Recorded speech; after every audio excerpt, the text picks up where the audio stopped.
بسم اللہ الرحمن الرحیم۔ پاک پروردگار کے بابرکت نام سے شروع کرتا ہوں جو دلوں کے راز خوب جانتا ہے۔ تمام ناظرین کو تو بھرا السلام علیکم۔ ناظرین گرامی، آج کا ہمارا موضوع فرعون کا محل۔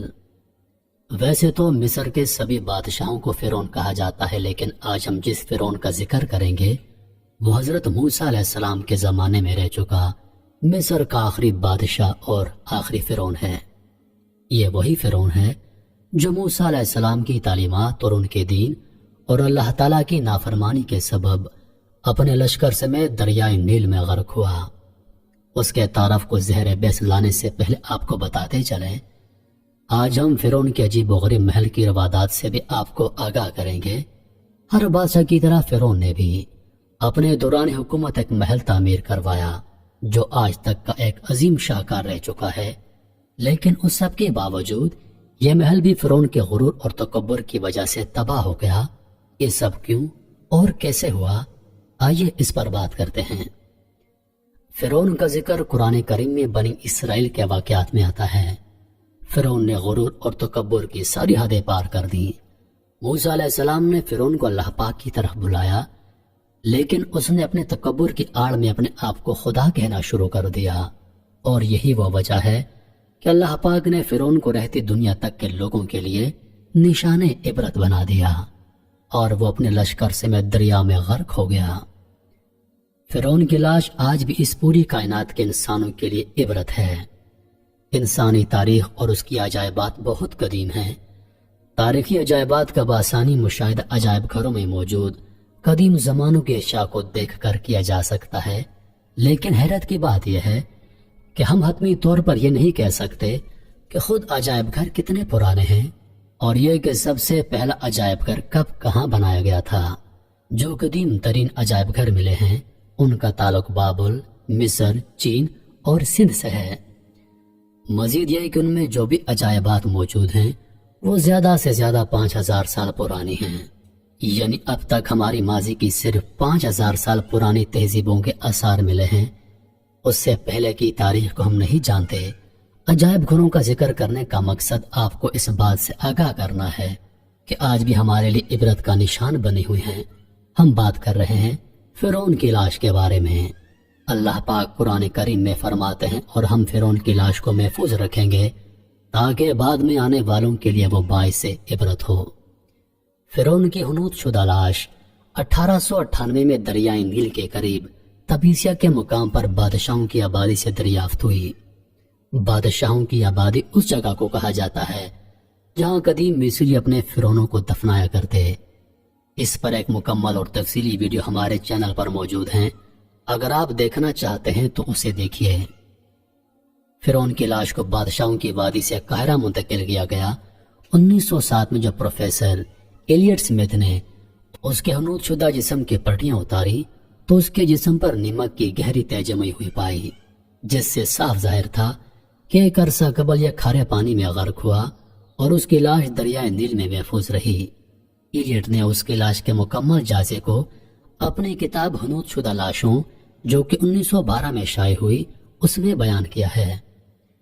اس کا کہنا ہے کہ اگرچہ فرعون کی لاش کافی بوسیدہ اور شکستہ حالت میں تھی، تاہم پھر بھی وہ ایک اچھے انداز میں محفوظ کی گئی تھی۔ ماہرین کے مکمل تجزیے کے بعد سے اس وقت تک فرعون کی لاش کو قاہرہ کے عجائب گھر میں دنیا والوں کی زیارت اور عبرت کے لیے رکھ دیا گیا ہے۔ قاہرہ کا عجائب گھر انسانی تہذیب کا سب سے بڑا عجائب گھر جانا جاتا ہے۔ اس عجائب گھر میں کعبہ شریف کی سونے کی چابی، قدیم ترین اسلامی دینار جو سن 699 عیسوی سے تعلق رکھتا ہے، اور قرآن کریم کے قدیم ہاتھ سے لکھے گئے نسخے، عثمانیہ دور کے ظروف اور ماضی میں کی گئی فلکیات، کیمیا اور فن تعمیر کے قدیم آلات شامل ہیں۔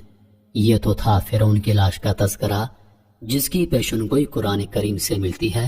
اب تھوڑا اس بارے میں بات کرتے ہیں کہ کیا وہ وجوہات تھی کہ فرعون آج بھی عبرت کا نشان بنا ہوا ہے، مزید اس کا محل بھی کیسے عبرت کی مثال بنا ہوا ہے۔ فرعونوں نے مصر پر 3000 سال تک حکومت کی، اور مصر پر کل 33 فرعون گزرے ہیں۔ ہر فرعون کا دور حکومت تقریباً 100 سال یعنی 1 صدی تک رہا ہے، جن میں سے ہمارے آج کا موضوعاتی فرعون آخری فرعون تھا۔ یہ وہی فرعون تھا جس کا مقابلہ موسیٰ علیہ السلام سے ہوا، جو کہ پانی میں غرق ہوا، اور اس کے ڈوبنے کے ساتھ ہی فرعونوں کا اقتدار ہمیشہ کے لیے ڈوب گیا۔ فرعونوں کا دور حکومت بہت طویل تھا۔ یہ بادشاہ سونے چاندی ہیرے جواہرات اور خزانوں کے بڑے شوقین تھے، بلکہ ان کے خدمتگار بھی کثیر تعداد میں ہوا کرتے۔ یہی وجہ تھی کہ ان فرعونوں میں اپنے دھن دولت کا ایسا غرور تھا کہ یہ اپنے آپ کو نعوذ باللہ خدا کہلوایا کرتے۔ یہ آخری فرعون بھی ایسے ہی غرور کی وجہ سے غرق ہو کر مرا، اور آج تک اقتدار کے نشے میں چور لوگوں کے لیے عبرت کا نشان بنا ہوا ہے۔ فرعون کے نام کے حوالے سے اگر بات کی جائے تو اس میں اختلاف پایا جاتا ہے۔ کچھ کے نزدیک اس کا نام ولید مصعب بن ریان تھا، جبکہ کچھ کا کہنا ہے کہ اس کا نام بن فتح بن رمیس الثانی آخری فرعون کا اصل نام تھا، جو کہ انتہائی ظالم اور متکبر بادشاہ تھا۔ اس نے اپنے دور حکومت میں اپنی رایا پر طرح طرح کے مظالم اٹھائے۔ یہ لوگوں کو اپنے آپ کو خدا منوانے اور اپنی عبادت کروانے پر مجبور کیا کرتا تھا۔ مصریوں کو یوں لگتا تھا کہ فرعون ان کے اور ان کے دیوتاؤں کے درمیان ربط قائم کرنے کا ایک ذریعہ ہے۔ فرعون نے اپنی قوم کو دریائے نیل کے ذریعے گمراہ کر رکھا تھا۔ وہ ایسے کہ جب یوم نوروز یعنی آتش پرستوں کی عید کا دن آتا اور دریائے نیل ٹھاٹے مارتا تو عام لوگوں میں یہ اعلان کر دیا جاتا کہ دریائے نیل کو فرعون نے تمہارے لیے پرجوش کر دیا ہے، لہذا اب تم اسے سجدہ کرو۔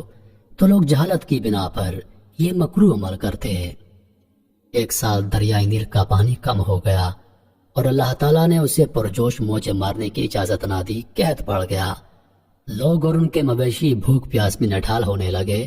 چنانچہ پوری قوم فرعون کے پاس گئی اور کہنے لگی، اگر تم ہمارے خدا ہو تو ہم پر رحم کرو اور دریائے نیل کو ہمارے لیے پھر سے بھر دو، تاکہ اس سے ہمارے اہل و عیال کی صحت بحال ہو۔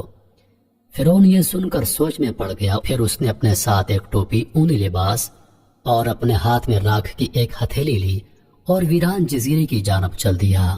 وہ بالکل اکیلا گیا۔ مزید اس نے اپنی قوم کے لوگوں کو منع کر دیا کہ کوئی میرے پیچھے نہ آئے۔ وہ خود اس جزیرے کی طرف چلا گیا جو آج بھی مکیاس کے نام سے مشہور ہے۔ وہاں پہنچ کر اس نے اپنا شاہی لباس اتارا، تاج اتارا اور بالوں والی ٹوپی اور اونی لباس پہن لیا۔ پھر اس نے وہ راکھ اپنے چہرے پر مل لی اور زمین پر لوٹ پٹ ہونے لگا۔ اس کے بعد اس نے سجدے میں سر رکھا اور روتے روتے بارگاہ الہی میں دعا کی۔ کہنے لگا، اے میرے مالک و مولا، میں اچھی طرح جانتا ہوں کہ تو ہی کائنات کا مالک ہے، تیرے علاوہ کوئی عبادت کے لائق نہیں، میں جھوٹا ہوں، میں نے تیری نافرمانی کی ہے، میں آج تک اپنی قوم سے اپنے آپ کو خدا کہلواتا رہا ہوں، تو ہی اصلی مالک ہے۔ میں تیری نافرمانی اور سرکشی میں اتنا آگے بڑھ گیا ہوں کہ خود کو تیری جگہ سمجھنے لگا۔ اے خدا، تو ہی اول اور تو ہی آخر ہے، تو نے میرے واسطے اپنا فیصلہ کر لیا، لیکن میں تجھ سے توبہ کرتا ہوں، بس تو میری توبہ قبول فرما اور مجھے میری قوم میں رسوا نہ کر۔ ابھی فرعون کی دعا مکمل نہیں ہوئی تھی کہ اللہ پاک نے اس کی دعا قبول فرما لی اور دریائے نیل کو ایک بار پھر سے جاری کر دیا، اور مزید دریائے نیل کو حکم دیا کہ فرعون جہاں جہاں جاتا ہے اس کے ساتھ ساتھ چل۔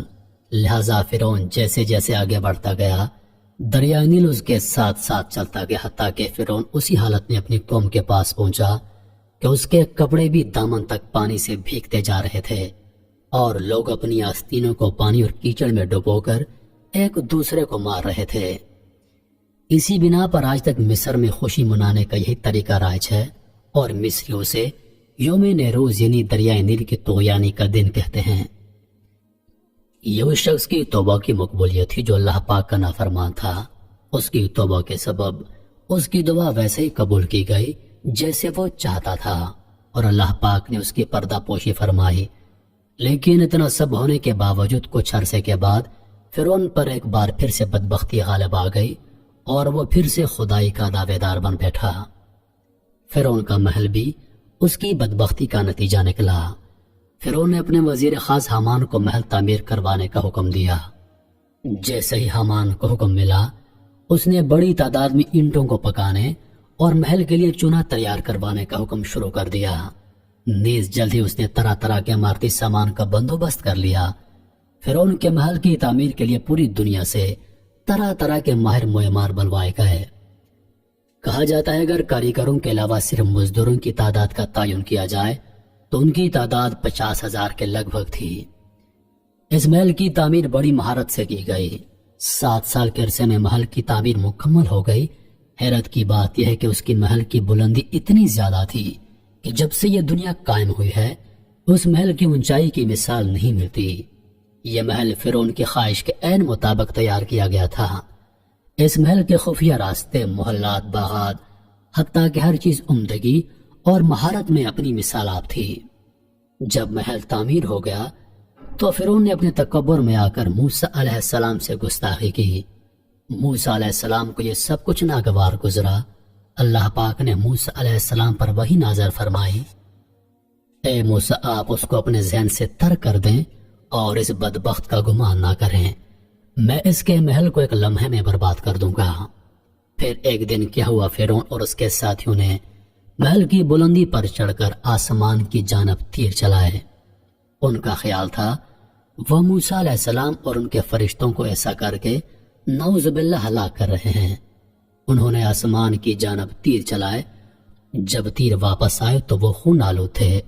فرعون اور اس کے ساتھی خوشی سے کہنے لگے، ہم نے موسیٰ علیہ السلام کے رب کو نعوذ باللہ قتل کر دیا ہے۔ یہ فرعون کی سرکشی کا آخری مارکہ تھا۔ اس کے بعد اللہ تعالیٰ نے جبریل امین علیہ السلام کو حکم دیا کہ اس کے محل کو تباہ کر دو۔ جبریل امین علیہ السلام نے اپنے پر مار کر اس کے محل کے 3 ٹکڑے کر دیے، جن میں سے ایک ٹکڑا سمندر میں گرا، ایک ٹکڑا شمال اور دوسرا مغرب میں گرا۔ ایک روایت میں یوں آتا ہے کہ ان میں سے ایک ٹکڑا فرعون کی قوم پر گرا، جس کے تلے دب کر 10 لاکھ فرعونی ہلاک ہو گئے۔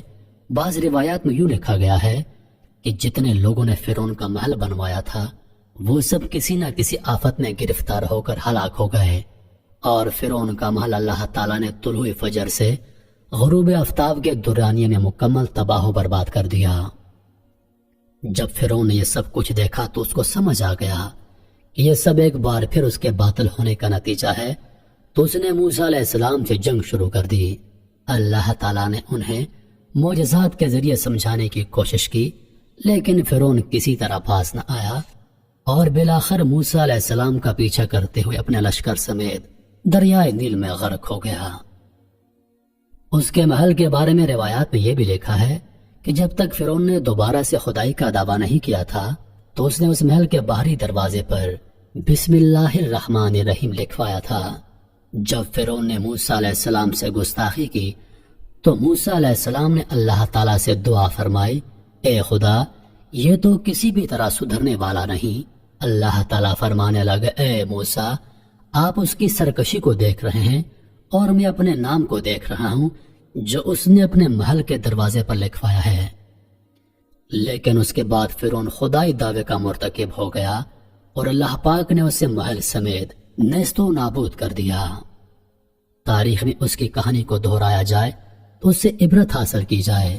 اس کا مقصد خاطر اللہ تعالیٰ نے اس کی لاش کو عبرت کا نشان بنانے کے لیے نیل کی تہوں میں محفوظ رکھا اور پھر نیل نے اسے اگل دیا۔